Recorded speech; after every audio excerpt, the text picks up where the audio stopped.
What's up? Welcome or welcome back to my channel. Aurelia Michael Holmgren here. And if you've been here before, you may have known me from dancing, singing, acting, bodybuilding, life coaching, and honestly, that girl is still here.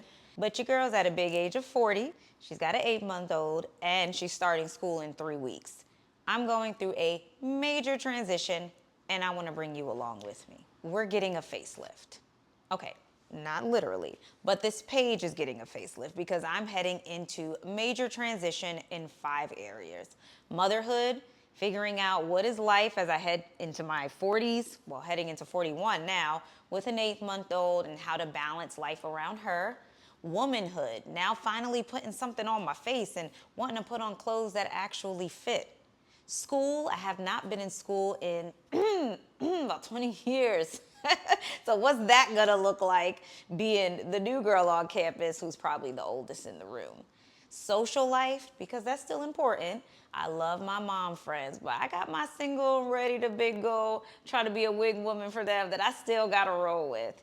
And then work, figuring out full-time job, work from home, still life coaching, voiceover coaching. Where is my focus going to be where I can still make time for my child, make time for my husband, make time for my puppies, school, all the other things, and most importantly, myself. There's a lot I've learned in this last year around pivoting and what I wish I'd have known before I started. Number one was to do it without judgment. I was so caught up in what other people would think if I went back to school, what other people would think if I now decided to have a child, what other people would think if I decided that I don't want to be an entrepreneur anymore. I kind of want to clock in, clock out, not be the most knowledgeable in the room. So I really had to learn how to do this without judgment. So if you're in a season of pivoting or you're thinking about a transition, try to do it without self-judgment, but definitely don't think about what everyone else may think, because 99.9% of the time, they're not thinking about you. The second thing would have been realigning my why. So with my life coaching clients, what I always do is for every goal, you get 2 whys, one for you, one beyond you. So for instance, when I was pursuing Broadway, the why for me was, for the first time in my life, let me focus on one thing that seems so far-fetched from the commercial hip-hop dancing I was doing before, and let's see how quickly I could get on Broadway. But what was bigger than me, what got me up every morning to get to these auditions in the city, was thinking of every brown and black girl from the Bronx, letting them know you don't have to kick your face because I'm not that flexible. You don't have to be the best singer in the room, not formally trained, but anybody else sing with their mama in the kitchen, just me. And you didn't have to be the best dancer, but I did have the best work ethic. So now as I'm entering this new season, I need to realign my whys. Why am I going back to school? Because I crave stability. I love being an artist. I love being an entrepreneur, but I also love seeing the check clear every Wednesday.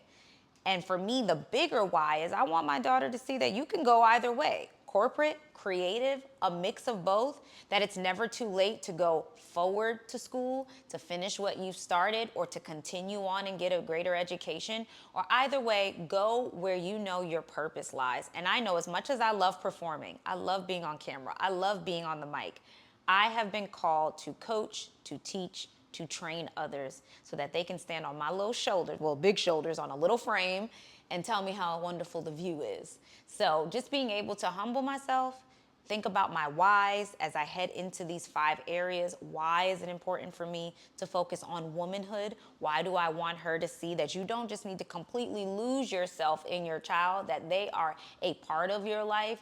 They don't have to be the center to be significant. And then the third thing I wish somebody would have said to me is something I say to everyone else: get support and accountability.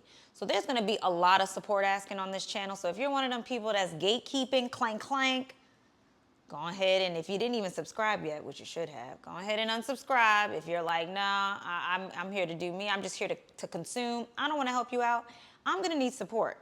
Whether that's helping me with how to counterbalance my life. What do I need for school? I haven't packed a book bag since 2007. Tips and tricks for helping my daughter learn Spanish, her hair growth, like hook a sister up. Wardrobe, what's your favorite stores to shop at? I'm gonna need help. I haven't shopped in probably, I don't even go to the, I wasn't gonna say this, but I'm gonna tell the truth. I can't tell you the last time I've been in a supermarket. Y'all, I order online and I pick up outside. I have not been in a department store in probably 3 or 4 years. So I'm gonna need you to let me know your online shops, your department stores, your hair products you suggest, your favorite Spanish pot. I'm going to need support. And I'm gonna need you also to hold me accountable. So we're gonna be on this journey together. So I hope you're ready to roll with me. But yeah, the 3 things I wish someone would have told me before I started this whole pivot is to do it without judgment, self and others, because definitely if somebody's judging you, they can be gone and kick rocks with toe open socks. 2 is making sure that I'm realigning my why. And 3, that I'm getting support and accountability. Come closer. Okay, not that close. I'm gonna let y'all in on how I'm gonna be doing this, but if somebody comes along later, they're not gonna even know this, so you're getting the exclusive. 3 things I'm doing. So I'm creating my first series, which is called Black to School. Yes, the L is in the middle with a little parentheses, because I am what? Yes, and there needs to be more representation of us on this dear social media. So in this series, I'm gonna be asking for makeup suggestions. I need a bag, you know, that cute bag for every day that I can wear to school. I'm also gonna be TAing a class, so I'm gonna need y'all to hook me up with like, where do I get the fits? How do I come pop out? You know, I wanna be like the cool auntie of the class, you know what I'm saying? So we'll have our Black School series. Then we'll have Raising Amaya J, which you can also follow her on Instagram at Raising Amaya J.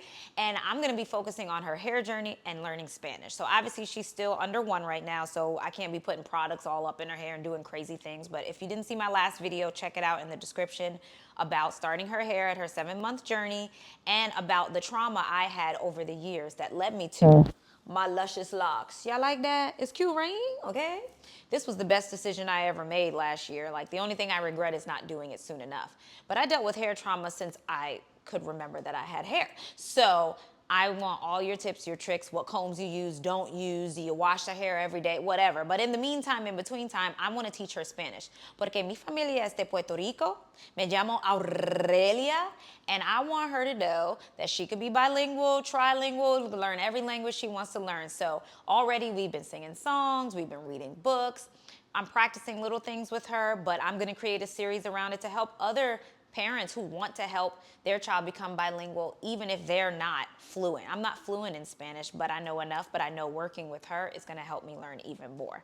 And then the last thing is gonna be office hours. So when I'm going through things, which I inevitably will be in this transition, I'm gonna share my experience, the real, the raw, the relatable, and then I'm gonna say, welcome to my office hours. Here's what happened, here's how I handled it, here's a suggestion for you if you ever go through this situation. So I hope y'all are ready for the ride, because I'm putting the gas in. I done filled up the trunk. Bags are in. I got us snacks. We're going to have a good time. And if you will be following, please write in the comments. This is not the place where I just say write in the comments and then you click off. No, really. Who are you? Where are you? Are you in transition in life? Where literally are you? But also, where are you in life? Are you transitioning? Have you arrived? Are you in the valley trying to get to the top of the mountain? Let me know. I want to connect with you. Don't make me beg. All right, y'all. It's so nice meeting you if you're new, or reuniting with you if you're one of my old faithful OGs, A1 day ones, and I'll see y'all soon. Peace.